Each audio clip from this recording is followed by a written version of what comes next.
ఇవాళ భారతదేశంలో ఉన్నటువంటి నరేంద్ర మోడీ కాగజ్ నగర్ ప్రభుత్వ ఆసుపత్రి టీవీవీపీలో పనిచేస్తున్న శానిటేషన్, పేషెంట్ కేర్, సెక్యూరిటీ సిబ్బందికి పెండింగ్ బకాయిలు చెల్లించాలని ఏఐసీ డిమాండ్ చేసింది. 4 నెలల వేతనాలు వెంటనే చెల్లించి పీఎఫ్ పూర్తి వివరాలు తెలియజేయాలని ఏఐటీసీ జిల్లా ప్రధాన కార్యదర్శి బోగే ఉపేందర్ డిమాండ్ చేశారు.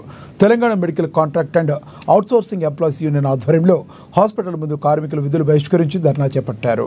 వేతనాలు, ఈఎస్ఐ, పీఎఫ్ కట్టకుండా అనేక సంవత్సరాలుగా కాంట్రాక్టర్లు నిర్లక్ష్యం చూపుతున్నారని, అధికారులు ఇప్పటికీ కూడా చర్యలు తీసుకోవడం లేదని వారు ఆవేదన వ్యక్తం చేశారు.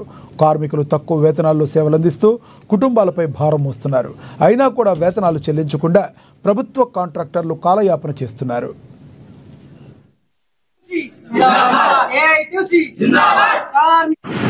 కొమరంభీం జిల్లా కాగజ్ నగర్ ఏరియా హాస్పిటల్లో పనిచేస్తున్నటువంటి పేషెంట్ కేర్, శానిటేషన్, సెక్యూరిటీ సిబ్బంది ఎవరైతే ఉన్నారో వీళ్ళకు గత 3 సంవత్సరాల నుంచి కూడా సంబంధిత కాంట్రాక్టర్ గారు ఏజెన్సీ ఈపీఎఫ్ డబ్బులు అలాగే ఈఎస్ఐ కట్టడం లేదని, అలాగే పెండింగ్లో ఉన్నటువంటి వేతనాలు చెల్లించాలని ఈరోజు విధులు బహిష్కరించి ఏరియా హాస్పిటల్ ముందు ఆందోళన కార్యక్రమం చేస్తున్నారు.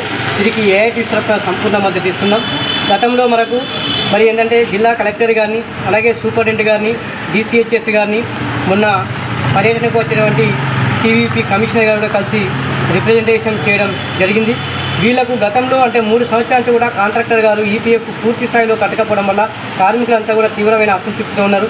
ఎందుకంటే వీళ్ళు గత అనేక సంవత్సరాల నుంచి ఈ యొక్క హాస్పిటల్లో పనిచేస్తూ హాస్పిటల్కి వచ్చే పేషెంట్లకు, రోగులకు కూడా సేవ చేస్తూ అనేక విధాలుగా వీళ్ళంతా కూడా ఉంటున్నారు. వీళ్ళు చాలని వేతనాలు తీసుకుంటూ వీళ్ళ కుటుంబ పోషణ కష్టమైనప్పటికీ కూడా ఈ హాస్పిటల్